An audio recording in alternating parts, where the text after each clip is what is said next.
I don't think before I turned 40 I had ever had $1,000 in the bank. And from 40, I found out there was over $89,000 in credit card debt in my name that existed without my knowledge. So I started my research into financial independence as a single parent making $17 an hour with $89,000 in bad debt. You're listening to the Millionaires Unveiled podcast, where you'll hear the stories and interviews of everyday millionaires. We'll unveil their decisions, their strategies, and their current portfolio allocation. Now to your hosts, Clark Sheffield and Jace Mattinson. Alrighty, what's going on, everybody? Welcome back. Another episode of the Millionaires Unveiled podcast, number 209 here. This is Clark here with my co-host, Jace. Jace, what's going on? Man, just enjoying this beautiful fall weather. What about you? Same here. Basketball's starting up, man. I love it, man. I love it. Love it. Basketball, NBA, college. You got college football going on right now. NFL in the thick of the season. You got that World Series coming up here pretty soon. Yeah, that's what I was gonna say. Man, I love the end of October. It's like the highlight. Yeah, you get all the sports collide in hockey. I'm not a huge hockey fan, but just having it all collide. We had the Indian Wells last week, or I guess 2 weeks ago too, which was delayed because of the pandemic and stuff. I mean, it's just an amazing time of year for sports right now. I love it. When's the last time you've been to a hockey game in person? It's been a while for me. I went to a game in Dallas, actually, the Dallas Stars, not last year, but actually right as the pandemic kind of broke. So that was March of 2020. I went to a Dallas Stars game. So not too long ago. I need to go again. I'm in New York, and there's 2 professional hockey teams, and I haven't been to a team since I've lived, or a game since I've lived here. So it's time to go back. I said that to my wife. I'm like, hey, we should go to a hockey game. It's been a while. Yeah, I enjoy them live for sure. I don't watch them a lot on TV except for maybe Stanley Cup playoffs, but I love watching it live. Yeah. All right, I'm going to check it out. I just remember not being able to see the puck because I was sitting in the high end. Nosebleeds. Yeah, man, you gotta quit being so cheap, dude. You gotta buy like the $20 tickets instead of $5 tickets, man. Yeah, they're not that expensive. That is true. The hockey tickets. Live a little, bro. Anyway, fun stuff. I know. So we got a question, Jace, this week from Randy. And let me just read his question. He says, I enjoy your podcast. What do successful millionaires do for health insurance between quitting full-time work, or after quitting full-time work, I think he means, and 65, right? When they apply for Medicare or when they're off their private insurance plan, is the only option to get health insurance from the marketplace. If your net worth and income is high, you face really high fees, he says. He says, as a result, I am looking at budgeting $30,000 a year for insurance and my deductible once I leave work full-time where insurance is available. I am healthy, but I always budget for the unexpected. So, Jace, as we've kind of had a few of these conversations with millionaires and what they do, those that have retired early, those that are in the FIRE community, what they do for insurance. But what's your take? What have we seen as we've interviewed these millionaires about what people do when they lose their insurance? Yeah, it's a great question. I think it is kind of one of those elephants in the room, and everyone's got to address it for the most part that's transitioning into that next phase of life before they get on Medicare.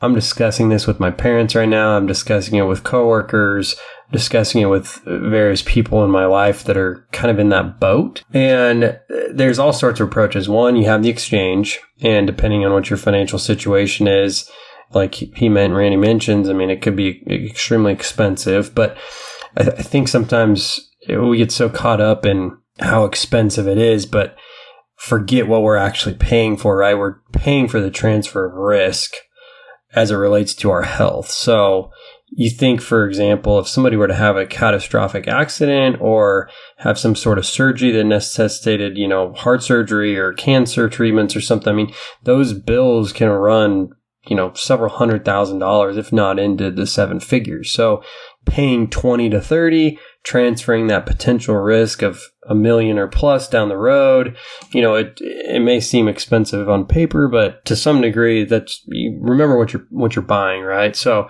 I think there's the exchange. There's these Christian-based health sharing plans.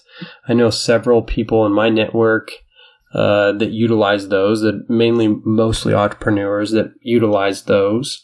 There's also in some states, and I don't know about every state, but at least in Texas, if you do have an entity business of sorts, of anything really, just you got to have an entity, you can still get some plans through Blue Cross even. So they won't give it to you as an individual, but they'll give it to the business. So even if you just got an LLC with, or partnership with you and your wife or somebody, partnership with a friend or something, it's possible that you can get on a health plan.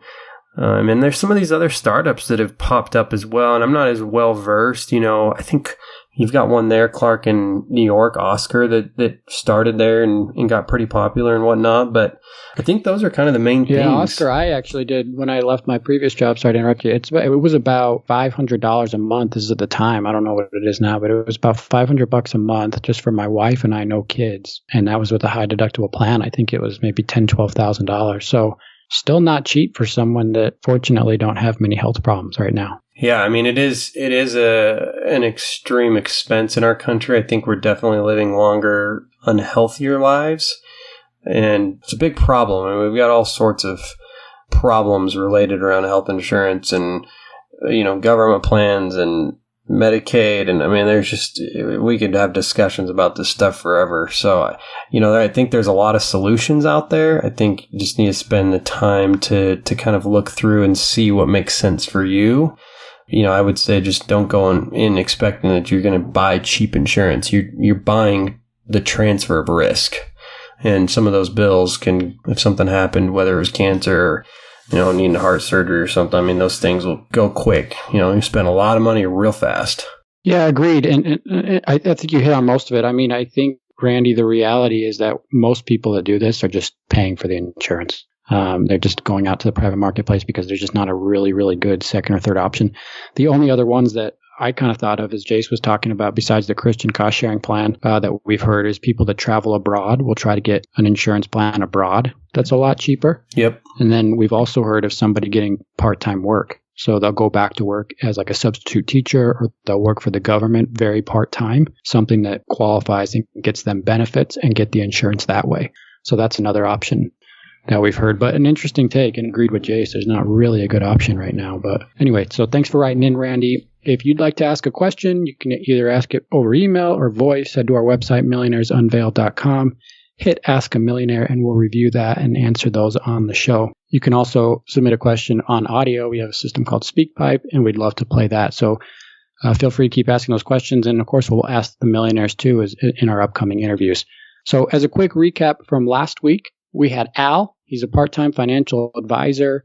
He has a net worth of $5 million, $2.5 million invested in Tesla. So if you don't listen to anything else in this episode, go listen from about the 11-minute mark to the 17 mark. That's really interesting, and where he talks about his experience with Tesla. So fun interview with him. During COVID, he dropped from 1.6 million to 900,000 in just a few months. So he's down to earth, humble, and fun interview with Al. This week we have Dion. He has a net worth of about 1.25 million, all of it in real estate. So we haven't had one of these in a while where a person is totally in real estate.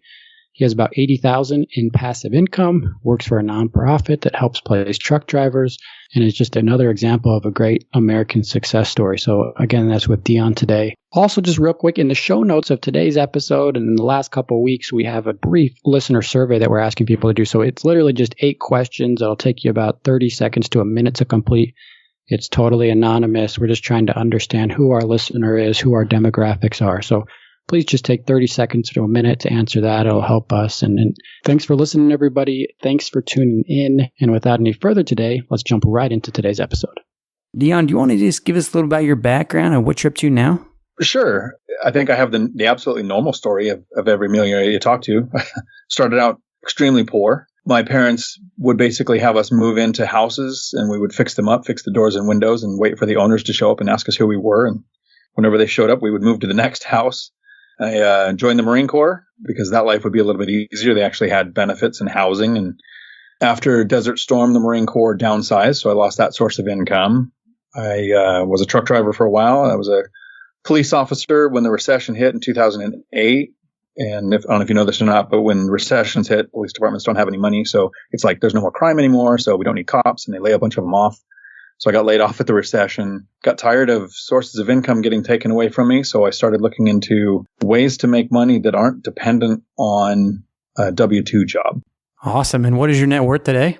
Started this year a little over $1 million as far as net worth goes. And the way I look at it is if you sold off all your assets and you walked away with no debt, what would you have in your pocket? That's kind of where I'm coming up with my net worth value. And it is hitting $1,250,000, just a little over that. Awesome. Congrats. And how is that broken up? My investing strategy is very targeted. I find that my strategy works really well for me because I'm super lazy and I don't have the mental bandwidth to learn multiple strategies. I couldn't take the time to learn stocks and rentals and running a business or anything like that. So my investing is all done through investing in small multifamily rentals. So pretty much 100% of my net worth is in rental equity and cash. So 100% real estate and then business, or just 100% real estate is basically the way you look at that? 100% of my net worth is in real estate. I am part owner of a CDL school, but I don't really count that as part of my net worth because I couldn't control if there was a sale. The rentals, the properties, they're all in my name. I'm a sole proprietorship. And so that is what I consider to be my actual net worth. Interesting. And do you have a primary residence or do you rent? So have you ever heard of house hacking? Yep, I have. Okay, that's actually the way that I built my wealth. And I'm still living in one of my units. I purchased a fourplex at the beginning of the year, and I live in one of the units. And let me see, that place cash flows positively about $1,700 a month with me living in one of the units. So once I move out, it'll make about $3,000 a month. Wow, that's pretty phenomenal. So I want to get into the story a little bit because getting to 14 rentals and obviously you've got a significant portion of your net worth in that. How did that all start? So like I said, right after the recession, I was tired of my income being taken away. And my brother, he had retired. He has 10 paid off rentals, and he has a strategy that really wouldn't work for me. He was running his own business and had time, and he's like a craftsman with all these skills. He would buy mobile homes on acreage kind of in the middle of nowhere, and then he would fix them up to where it looks like a really nice home. I don't have the time to fix them up. I couldn't find the deals. So buying and fixing rentals isn't something that I could do. But I thought, I was living in a house. I'm a single parent with 3 kids. I wasn't sure if I could handle even being a landlord, let alone using the strategy that he did. So my first step was moving into an apartment, and I rented out the house. And the first tenant went about as bad as you could possibly imagine. I knew nothing. I hadn't done any research. I knew that people rented houses. And I rented to a friend who, with a handshake, so no lease. He was a single parent. So I thought I kind of understood his position. But because he was a single parent, when rent got late, I let it slide because I understood his position. I was a single parent too.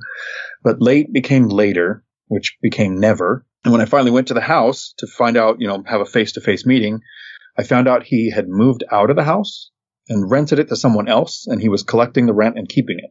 So my first experience with rentals made me basically want to quit. I tried to give the house away. Literally in 2010 and 11, luckily the market was at the bottom and I was underwater on the mortgage, so I couldn't even give the house away. I found podcasts. I found a community called Bigger Pockets, podcasts like people like you that are interviewing people who've done what I want to do. And it's amazing what a little bit of knowledge will do for you. I heard about house hacking. I didn't know that it was a thing. And so the idea with house hacking is to reduce or eliminate your housing expense, which is usually people's biggest expense. Most people focus on the latte factor, save $5 a day by cutting out coffee, and in 40 years, you'll have $860,000. Instead, if you can figure out a way to not have a housing cost, I was paying $1,500 a month for the apartment I was living in while I was trying to rent out the house. I purchased a duplex. I moved into one side and rented out the other. The duplex is in my area. I'm in Washington State. The duplexes cost less than single family houses do. So renting out the other side of the duplex reduced my housing cost down to from $1,500 down to $300, basically giving me a $1,200 a month increase to my savings rate. And with house hacking, you can go up to 4 units. So a duplex, triplex, or quad, you get the same lending as you do with a single family house. You get 30-year fixed rate, low interest rates. My first one was 5% down, so you don't have to save $50,000 or $100,000, and it was less than $20,000 to get into my first duplex and start saving for the next one. A year or 2 later, buy another one, and it's a repeatable strategy. And at about 7 units, so the single family house and 3 duplexes, I had completely replaced my cost of living. A lot of people want to replace their income, which isn't what you need to do. With financial freedom, the number that matters is the amount you spend every month. Because if you can replace that, you can retire at any age. You don't need to save for retirement. You don't need to make as much money because you're not being taxed on it. There's tax benefits to rental profit that a W-2 income just doesn't have. My salary at the truck driving school that I was working at is at its highest. The salary was $75,000. My rental income every year is about $84,000. Those two numbers don't sound too. That's the profit. They don't sound too different. $75,000 W-2 income or $84,000 rental profit until you factor in taxes. A W-2 salary of $75,000 is going to be taxed at 24 to 30%. Or $84,000 in rental profit is going to be taxed at 0 because you have depreciation and write-offs. And I can use a 1031 exchange to buy bigger properties. And with the stepped up tax system, my kids won't even pay taxes on the income that I'm making with this portfolio. I want to rewind just a little bit. You mentioned what you did in your former life and how you had that monumental shift and getting your income taken away and whatnot. Did you invest at all before this all started, whether it be in the market or anything? Did you put any money away, or were we just basically living paycheck to paycheck? I was really, really paycheck to paycheck. I had I'll try to keep this conversation on light topics, but I had a really bad marriage separation. I became a single parent with 3 kids, thought we were pretty much debt free.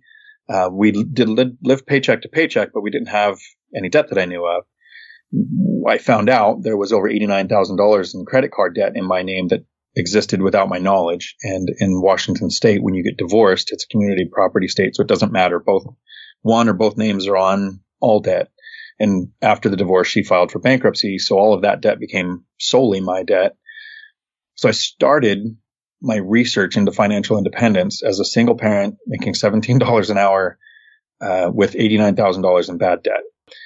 If I talk to somebody and they tell me that there's no way they can pull off, reaching that millionaire status or finding financial independence, I really struggle to think of a way or a position that someone can be in where they can't, because it just takes time, figuring out a way to spend less than you're making and invest the difference. Because especially with rental properties or a dividend paying portfolio, most people focus on cash flow when they're first starting to invest. If you can figure out a way to get money to come in to replace your expenses, that's financial freedom. But what really makes you wealthy is appreciation and principal pay down. This year I haven't made $250,000, but my net worth increased by over that, by the properties that I own going up in value because of the housing market. With this year, a lot of people are learning that there is not one market. There's over 400, and major cities are seeing prices soften or go down because people want to avoid crowds because of a virus or because of riots, and they're working from home is more of an option. But all of those people are moving out of the cities into the rural areas. So my properties are all outside of major cities where people are now moving to, and those prices have gone up a significant amount, adding to my net worth without me having to do anything. Dion, I want to just go back here big picture and then we'll dive into this, because at the beginning we talked about, you mentioned growing up super poor and being able to grow passive income and having the ability to retire at any point when you replace your monthly or annual expenses, right? When did you come to that realization, and how did you come to that realization? I know you just talked a little bit about the job loss and getting away from that W-2 income, but I just want you to expand on that a little bit, because I think your story is interesting here and it really fits in. A big part of the decision happened after the recession. Watching a lot of people who thought their W-2 income was the safest way to have a safe, secure future. And even, in law enforcement, most people that work in law enforcement are trapped. We're in this little box of, I was a cop last year, so next year I have to be a police officer. There's no way around this. And when the recession hit, my department shrunk. And in good times, it takes almost a year to laterally transfer from one department to another. But in bad times, nobody's hiring, so it's not even an option. And luckily, I had a commercial driver's license in my back pocket. And, with the driver shortage, you can find work anywhere. But my brain understood that W-2 income is not the path to wealth. even people making $150,000, $200,000 a year from their W-2 job are often living broke because they have that life creep. They get the bigger car, the bigger house, the extra house. And when I found the podcasts, I'm sure you're familiar with Bigger Pockets. They're probably the largest real estate community online. It's getting the chance to listen to somebody in a podcast like this or in an interview like this and listen to different strategies. Somebody might buy laundromats. Somebody else might buy apartment complexes. Somebody else might invest strictly in the stock market or in cryptocurrency. But even if the strategies are completely different than what I want to do, the core elements are the same. You need to put your money to work so that your time isn't the thing that's earning you money. Kind of the Warren Buffett quote that everybody goes to of, if you don't find a way to work while you're asleep, you'll work until you die. And there's a bunch of different paths that people can take. And I really picked mine. And it comes back to what I said earlier. I picked my path because I'm really lazy. I can't do real estate flipping because that's episodical. It's like having another job. As long as you're flipping, you're making money. As soon as you stop, the money stops coming in. Wholesaling is the same way. The Burr method of, buying a house, rehabbing it, renting it out, refinancing it, repeating. These are all things that take too much effort. When I found the idea of house hacking and decreasing your expenses so much that it becomes easy to save, at 7 units, I was financially free. I'm at 14 now. Every couple of years, I'll probably just add another small multifamily. My kids are going to inherit several $1 million worth of real estate without me doing anything different. I'm not working a job where I make $500,000 a year. I'm working a job, and I've probably confused the owners of the company that gave me part ownership because there were several times in the first few years as the company was growing so fast that they kept offering me wage increases. And having grown up as poor as I did, I saw several things. When I was a teenager, I worked in a store before going in the Marine Corps. The manager of the store was let go because his salary was too high, so that the person below that person would get a promotion. The store would save money. And so in my mind, if I have a W-2 job where I let the wage grow too much, if something happened like this year with COVID, most companies are making less money. If I had let my wage go up, I would have been the first thing eliminated from the company. I was able to do that because my source of income, while W-2 income is good, my income was coming from rentals. So I've been slowly building the portfolio. I didn't have 14, a couple of years ago, I had 7. And so but I know that income will be there. So every time that the owners came to me and said, hey, would you like to make more money? Would you like to bump your raise? I've been able to turn it down and say, no, let's add a 401k system, which they were already in the process of doing. And they had better benefits for staff. So we reduced turnover. And there's all these things that the company can grow with that doesn't involve me just making more money. So then you start to realize this, and what were the first steps you took? You start looking for a house, or, obviously you started researching how you came across Bigger Pockets you mentioned, and then how did you find the first home or rental property to buy? So I did start looking for single family houses. My brain understood people rent houses, but the housing market had started to go up, and single family houses cost so much in this state that I've never seen one that you can purchase and cash flow from. And you don't need to cash flow a lot when you buy a rental property, but if you don't cash flow something, it's going to slow down the next purchase a lot. And then I found Bigger Pockets and heard about house hacking. And when I looked up duplexes, so 2 units on one property, in my market, they actually cost less than a single family house. So it was actually easier to buy a duplex and live in one side and have somebody rent out the other than it would have been to buy a single family house. And I didn't know how to find them. So I reached out to real estate agents, and a lot of real estate agents will want to lock a person down and say, sign this letter saying you're only going to work with me. And I didn't like that because I didn't know the industry really well. And I wanted to shop around. So kind of like when you hire a contractor, you don't just call one and say, hey, I'm only going to work with you. What's your price? You call 3 contractors and you get estimates, and then you go with the best estimate that has good reviews.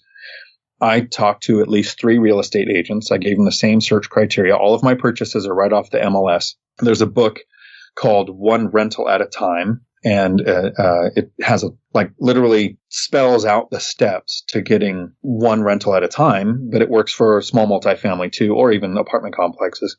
So looking at the duplexes, I gave all 3 real estate agents the exact same criteria. I mean, word for word, verbatim, just copy and pasted in an email.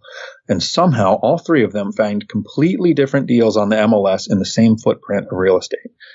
So somebody's searching out or starting, I would recommend going to a few agents, giving them your search criteria, and then finding out which ones actually find what you're looking for. So big picture here on your portfolio, you own now 14 different units, right? How many properties is that? How many different buildings, I guess, is the question. That is 6 properties. And so it's a single family house, 3 duplexes. I bought a 4-plex the end of last year. And then I just closed on I call it a triplex, but really it's a house and a duplex on one lot. And you've house hacked or lived in all of them and just moved from one to the other? No. It helped, but you don't have to do that every time. And I didn't have to do that every time. I lived in the house when that was my house with the white picket fence kind of thing before I got into rentals. And I house hacked into one duplex, which reduced my housing costs by, like I said, $1,200 a month. And then I'm house hacking the 4-plex. So this is 3 properties out of 6 that I've lived in. The other 3 I've purchased as investment properties, which takes a little bit more saving. They want 25% down, and the interest rate is about 0.5% higher if you're not going to live there. So Dan, let's get into one of these deals, maybe the more recent one you did. How did you find it? What kind of financing did you obtain for it? And maybe give us shed a little light on the numbers in terms of your cash flow and mortgage and all that kind of stuff and repairs and whatnot. Sure. I'll go over the 4-plex because it's the one that I did and is completed, and I have several months to understand the internal rate of return. Whereas the most recent one, I don't actually know the numbers confidently yet. I know it'll be better than a 10% return, which I've gotten on every rental so far.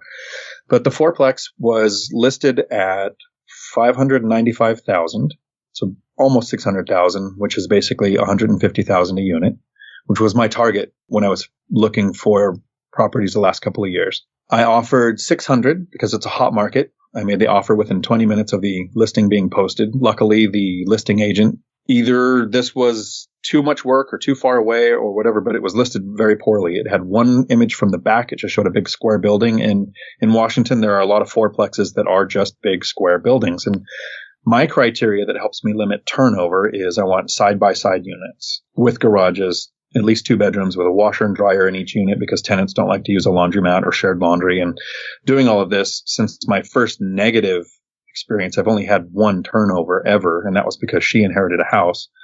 But I Google Earthed this 4-plex when I saw the numbers worked, because that's just the first step, is seeing if the math is what you want. When I looked at Google Earth, I saw that place from the front, and it found out it's actually 4 side-by-side units. It's basically 2 duplexes connected together in the middle. So there's no tenants above or below another. There's a garage for each unit. It's basically the perfect deal and worth $750,000 in our market. So I would have gone higher had I probably might have used an escalation clause if somebody else made one more offer. But my offer was accepted at $600. And then this is something that I do with every property that I've purchased. I had a professional inspection done because I'm not a contractor. I don't know much about, I'm not very handy. I have 2 handymen that do the work. I'll go and help and try to learn, but it's not my skill set. I know how to stay in my lane.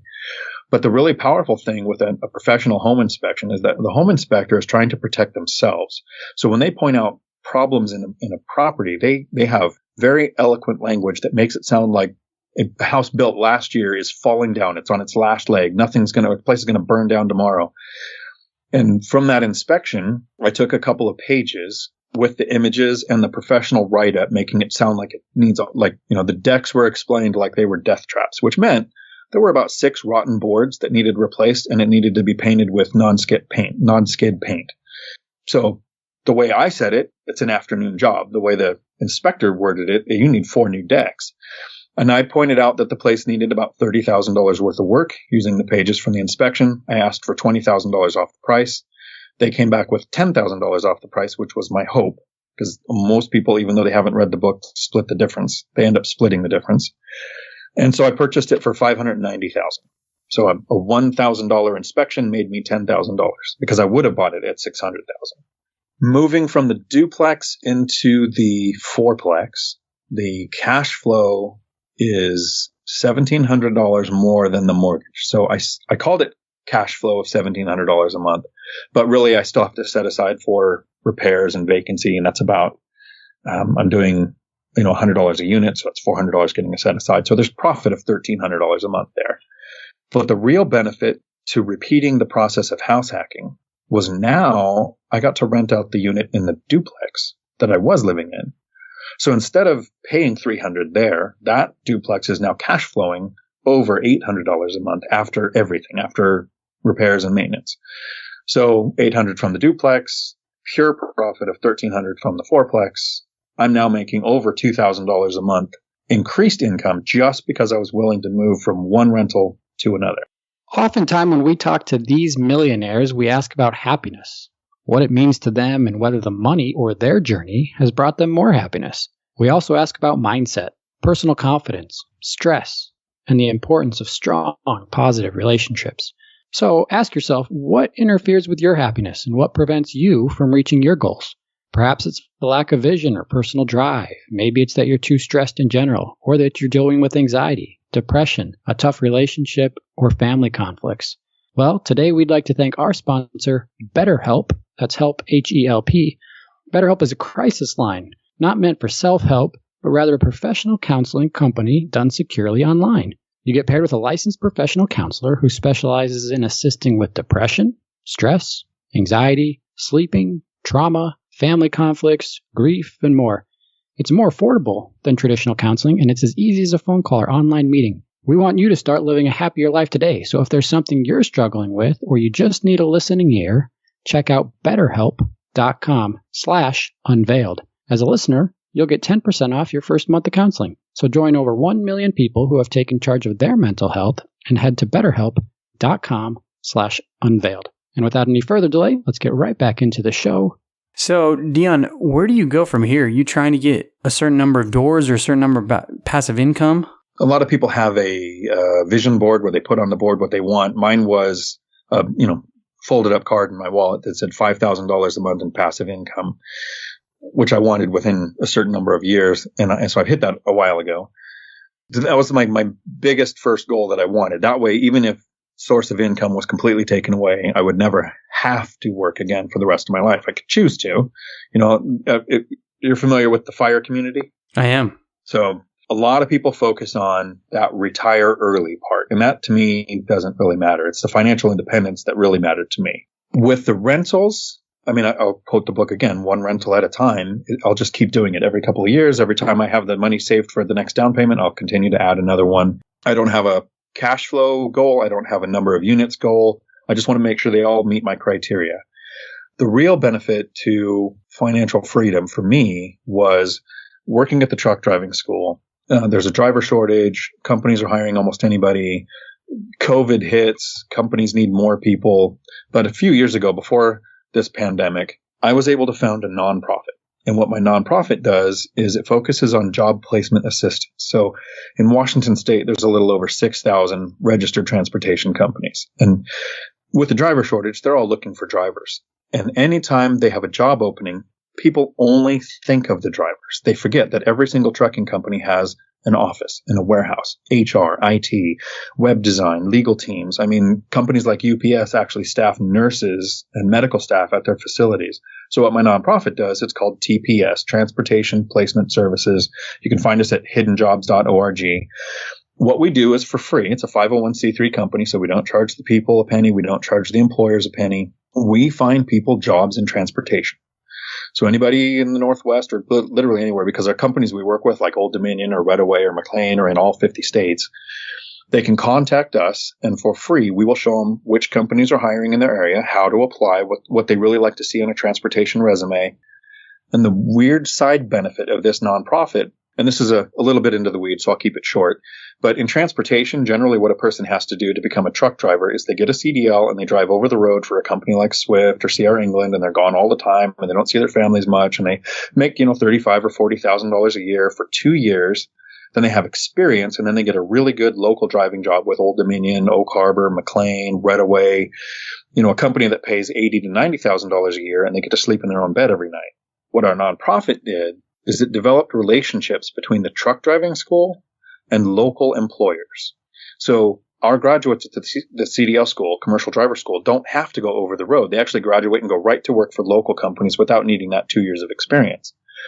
So what's going to happen for me is probably work until I die, not because I have to, but because I literally get to play in a truck like it's a go-kart every day, teach people how to drive trucks, help them find a driving job. I get to run a nonprofit that helps people find work, and I get the physical happiness that comes from not having to charge them for it. And then I have rental properties that I take really good care of. I charge below market rents. I make sure everything is fixed. So people who want to live in a house but don't want to own because they don't have the means to replace a roof or fix a water heater or fix a foundation problem can rent from me and actually have a good place to live. And as a side benefit, something that the owner of the truck driving school, I call him the other owner, but he's the actual owner. I just have the part that they gave me. He said this when I first met him. He said, money is a byproduct that you get by doing something well. And what I seem to do well is help people. And the more people I help, weirdly, the better my life seems to get. Yeah, I mean, really good stuff. Thanks for sharing. And I think your perspective on passive income and financial security is unique, right? I mean, it's something it's growing, right? You continue to hear the FIRE movement, as you mentioned, that continues to be a thing. And like you said, it's probably more on the financial independence than the retire early piece. But I think that's something that's starting to become a little bit more popular, right? Because there's different ways and different sources that people can make income. Yeah, and I mean, generations have to change. If people are familiar with Rich Dad, Poor Dad, it sets the mindset of understanding how money works. And some of the concepts that are talked about in that book, they're very simple to understand, but to really explain them to somebody else is above my head. 100 years ago, people could have a farm. You raised kids to replace you on the farm. And then 70 years ago, they had to draw people off the farm with pensions to get them to come and work at a factory. And then factories realized pensions weren't sustainable, and the life expectancy now is above 70. And so they come up with the 401k, which is a retirement program that you put into, and then you get to take money out later. And people are finding out that that's often not enough. And that's why there's so many people at food places or working at Walmart as a greeter that, they have to work into their 70s and 80s. And so the more people that find out that your financial future is your responsibility, and you need to find assets that will pay you when you're not working for it, whether it's stocks, a business that someone else runs that you own, or rentals, or something that you have control of. I think that's the next phase for the generation has to learn how to fend for itself.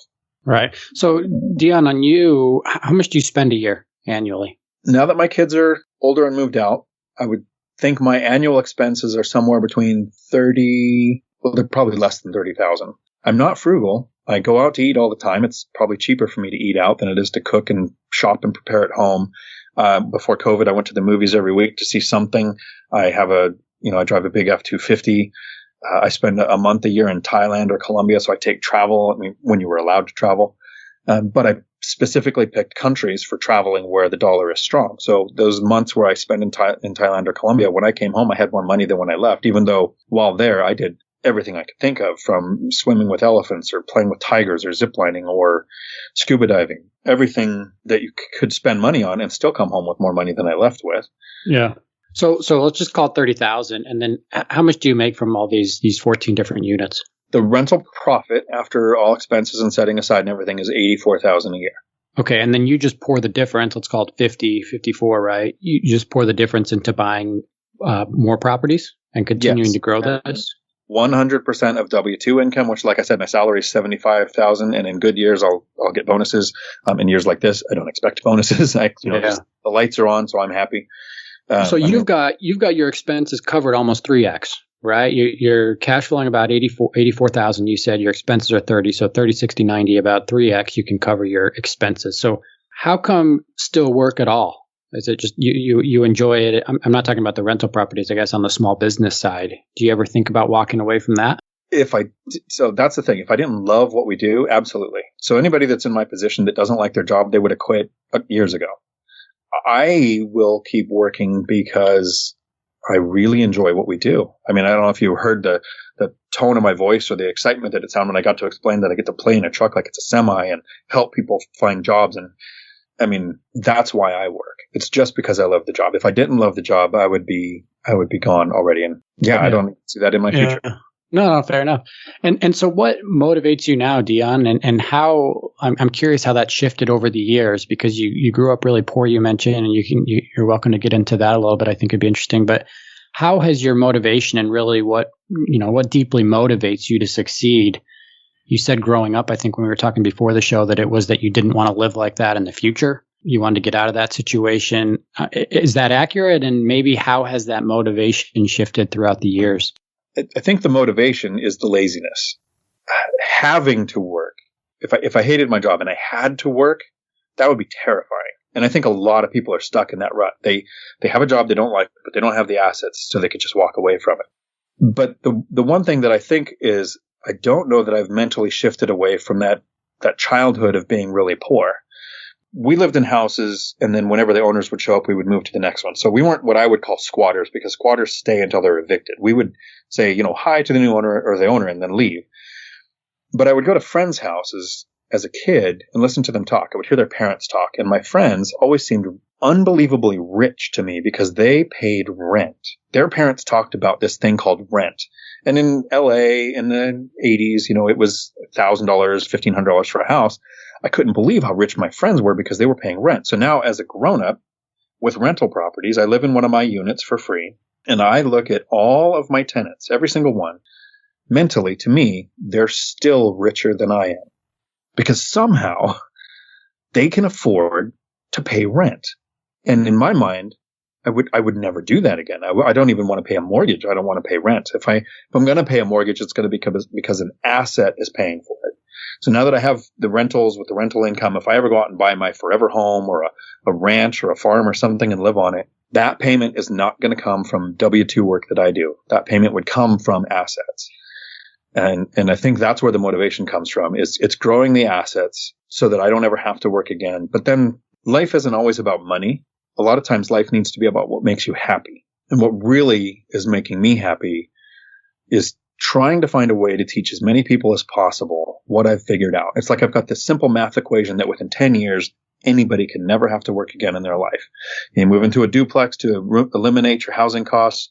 2 years later, you buy another one. 2 years later, and in 10 years, you have 5 cash flowing properties and you live in one for free. So if you have free housing, your living expenses aren't that much. And so I've been on interviews like this. I really appreciate you guys inviting me on here. If people go to YouTube and just search Dion McNeely in YouTube, you'll hear my interviews. I explain my strategies as simple as I can. You can find me on Facebook.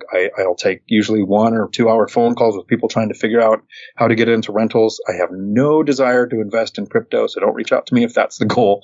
But that's what motivates me, seeing how many people I can help.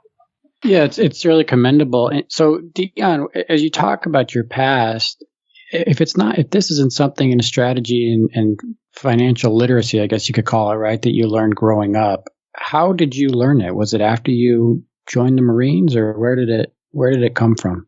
It was years after that. My parents had no financial literacy, and I'm sure your listeners have read the Rich Dad, Poor Dad stories and have heard how they're not allowed to teach finances in schools because, 100 years ago, the Fords and the Rockefellers and all these rich people said, we will build schools as long as you don't teach finances because we need workers for our factories. Literally, we're growing up in a generation that's going to be the first one that has the chance to learn about financial independence, financial freedom, or how money even works, because the power of YouTube University is unbelievable. To just go and listen to a 10-minute channel, or video that explains something like house hacking, or I would definitely look up Minority Mindset. Jaspreet Singh is a genius when it comes to money, and the way he puts it in simple terms, I would listen to that. Then there's Meet Kevin, Graham Stephan, Bigger Pockets, One Rental at a Time, Afford Anything. There's communities like this where there's got to be more than thousands, but tens of thousands of people like me trying to share what they've figured out.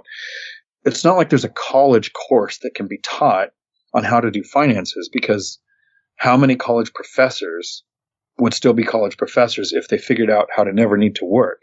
There's not enough for people to learn that way. But this information is more and more available online.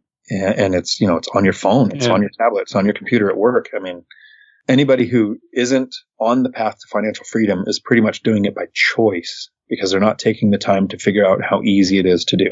Fair, because the resources are so available, you're saying now, right? Correct, yep. Yeah. So let me just close here, Dion, with some rapid fire questions, and then we'll go into some last mistakes and advice. So how old were you when you became a millionaire? 48. 48. Okay. And we talked about your household spending of about $30,000 annually. What's been your range of household income since you've been working? Before 40, I don't think I ever had $1,000 in the bank. Most of my income was as a police officer. I was making $48,000. As a truck driver, I was making around 40 because I didn't know the better driving jobs existed. As running the CDL school, my salary's gone up to 75. So, in good years, I can make more than, I can make six figures. But once I started, go ahead. Sorry. Go ahead. Once I started adding those rentals and eliminating costs, growth is exponential as soon as you add in the things that don't come from W-2 income. Appreciation and principal pay down is where wealth comes from. Yeah. So say that again. You said you didn't have how much in the bank before you were 40? I don't think before I turned 40 I had ever had $1,000 in the bank. And then from 40 is when I was divorced with $89,000 in bad debt, to 48 is when my net worth hit $1 million. Wow. So in 8 years, you had about a $1.1 million swing. Correct. If you were 90 in the red and then you got up to $1 million. Wow. That's amazing. So you did it all in 8 years and now you continue to build it. Yep. Sorry to cut you off. I try to share it with as many people as possible. The power of house hacking is it's on several levels. Your income starts to not be taxed because W-2 is the highest taxed individual out there. And appreciation happens whether you're awake or asleep. And principal paydown happens every single month. And sometimes when I explain my strategy to people, their first knee-jerk reaction is, you have over $1 million in debt. I would never want to have that, because people don't understand the difference between good debt and bad debt. And I'm not saying go out and get in debt up to your eyes and be over-leveraged, but the right structure, the right diversified portfolio that uses debt can create wealth extremely fast.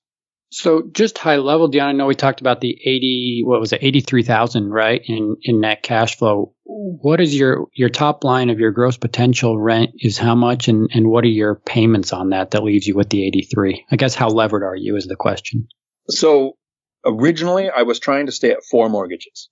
I figured that large lending institutions like Bank of America, Wells Fargo have a mountain of data. So they know that they limit people to 4 mortgages. So that must be the safe number. Other mortgage lenders like Fairway Mortgage, Guild Mortgage, they'll take you up to 10, credit unions, local banks. And so I got up to 4 mortgages and then paid 1 off. But that math doesn't really work when interest rates drop to as low as they are right now. Right now, borrowing at 3% interest on a 30-year loan, the return that you can get being over 10% makes that free money. I'm going to go up to 10 mortgages as long as I can maintain 70% or less leveraged. I don't want to go above 70%. I want to maintain 30% in equity just in case there's a prolonged government shutdown or another pandemic or a stock market crash. And my portfolio, in my mind, is more diversified than a stock portfolio can be, even if it's an index fund. My properties are more than 10 miles apart. Each one's close to more than 2 economic drivers. I keep my tenant base diverse. I've got about a third military, a third Section 8, a third retired. So no matter what catastrophe happens, I won't be impacted more than 30% of my cash flow. So I would, even this year with COVID, I've had no late or missing payments. I offer. Go ahead. No, I was just going to say, and how much in cash do you hold in case people were to not pay or you had some vacancy? Yeah, I don't know if it's a lot. When I had 7 units or less, I kept $10,000. I figured that would replace a roof, that would replace a water heater, that would maintain me for 5 to 6 months if there was no rent coming in at all. Now at 14 units, I was at 11 units and I had $30,000 in the reserve account. At 14, I'm thinking about stepping that up to 40,000. Anything above that amount needs to be put to work to make me more money. So, I have probably a little over $100,000 right now. I'm looking for the next deal. Even though I'm saving every month, I'm looking for that next thing because if you're not looking every day, you won't recognize a great deal when it comes when you're ready. Just because you don't have the cash right now. For instance, I have the GI Bill available. The VA loan available. And I'm not using it because I'm able to save the down payment. If the best deal in the world pops up and I just have to get it, but I don't have the money to put down, I've got the VA loan as an alternate, like reserve to get a property with no money down and avoid PMI and get a better interest rate. So I have a few strategies to go depending on how things go in the future. Yeah. And when you travel, I just want to come back. You mentioned you travel to Cambodia or Thailand for a month or so. Who manages these properties? I assume you still do, but you just have boots on the ground or somebody you could call if there was an issue? So, I mean, the thing that works for me is being really lazy. And I like to self-manage, but not actually do anything. I have 2 handymen that I keep on basically like retainer and can call anytime. And they do the work. I love the Thumbtack app. It's an app called Thumbtack, and it's a way to find contractors, get quotes, read reviews. And so I've done a couple of roofs. I've had some tree work done, and I use Thumbtack to get all of that really quick. None of that's ever happened with me leaving the house. So whether I'm in Thailand, Colombia, Las Vegas, or here in Washington, I want the texts to come to me. I want the emails to come to me. And I keep track of this. In 2019, I spent just under 20 hours managing all of my units. A property manager would have cost me about $18,000. And so I figure that's about $900 an hour for me to manage it myself, even though managing it myself is taking a phone or an email or a text. And this is when you had 11 units or 14? 11. So 14 just now happened. I closed 2 weeks ago on a Friday. That's like less than 2 hours managing each property, 2 hours a year. Yeah, and some of them, it's one phone call a year. And some of them, it's 3 calls a month. And that's the one tenant that you hope moves out eventually. Wow. Well, Dion, this has been fun. I mean, I like your passion for financial freedom, for financial independence. So just in closing here, I know you've shared a ton of advice. Are there any mistakes you've made that you regret, or any, I guess, final words of advice that you would point to if somebody wants to get in the same situation as you and replace their income here and get on a road to financial independence? Yeah, no. So the best advice I would have would be from my mistakes is when I first started out, I didn't treat it like a business. Renting to somebody with a handshake, no business would do that. No successful business would do that for very long. So my advice would be, you are going to be alive in 5 years. Start living like it. Figure out how to increase your income, decrease your expenses, find a path to invest that difference that's going to grow you more money than you can make by working. Do the research. Some people are playing Fortnite. Some people are playing golf. Some people are traveling. But how many people are taking the time, because we have to shower. You don't have to, but a lot of us work out. You mow the lawn. You have to drive to wherever you're going. That's all time you can be listening to somebody who's accomplished something like financial freedom, because being addicted to and playing Fortnite and being really good at it, or World of Warcraft, is a skill you can be proud of, but it's never going to make you that financial freedom unless you figure out that you can stream it. You can have people watch your channel. You can put videos on YouTube and create a passive income stream out of that thing that you enjoy, that you turn into money. That would be my advice, is take the time to learn with all the ways that there are to learn right now, with YouTube and podcasts and audiobooks.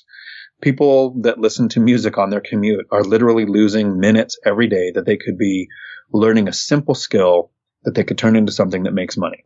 Awesome. Well, thanks so much, Dion. I appreciate you coming on. Appreciate you sharing your advice, and love your passion again for financial independence. It's fun to hear your story, and amazing, right? I mean, you turned it around from negative 90 in the red to over net worth of over $1 million in under 10 years. So amazing story. So thanks for coming on. Thanks for sharing it again, everybody. That's Dion, net worth of $1.25 million. Thank you. Thanks a lot. Thanks, Dion. Thanks for listening to the Millionaires Unveiled podcast with Clark Sheffield and Jace Mattinson. For more stories, investment opportunities, and information, check out our website at millionairesunveiled.com. See you next time when you'll hear from another everyday millionaire.